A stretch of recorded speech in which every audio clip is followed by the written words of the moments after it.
Hi folks, welcome to our video demonstration. In this demonstration, I'd like to show you how to add or remove entire groups of boxes.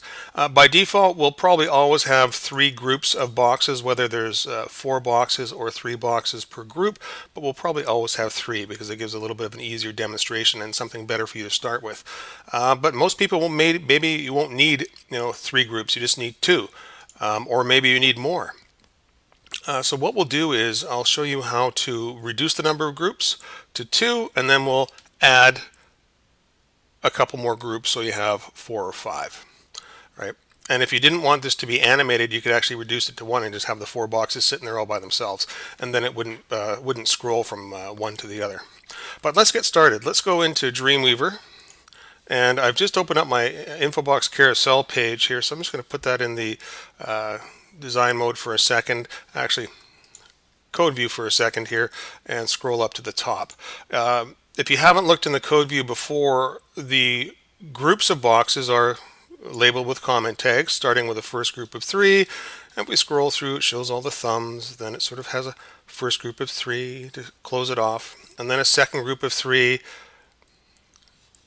scrolling on down, closes that off, and then a third group of 3. So if you want to add another group, it's as simple as copying an existing group. So we'll just copy the third group of 3, we'll scroll all the way down until we find the closing comment for that. We'll copy it, and right after that tag there, but above the do not edit below this line, we'll paste or put our cursor and paste. There we go.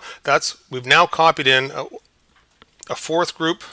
We'll do it one more time, and a fifth group. So we now have 5 groups of 4 boxes, right? When we do this, there's one other important thing we need to do. We need to update the indicators down here if we're adding or removing groups of boxes.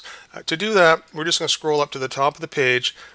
These are the 3 indicators. The very first one we said, hey, be the active one because that's the group that's showing up first. And then we have 2 additional ones here. So basically this would be like number 0, 1, and 2. Since we've added 2 additional groups, we just need to copy this link or this line right here, and we're going to paste it below once and twice, and then we're going to number this in sequence for 3 and for 4. So when you click on this, let's just save that to update it.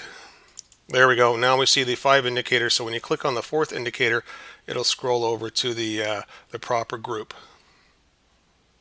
And scroll here, and there we go. Of course, I haven't updated the heading, so it looks like it's all going to the 3rd group. But if we go here, it should go back to the 2nd. That should take us to the 3rd, the next group, and then the next group.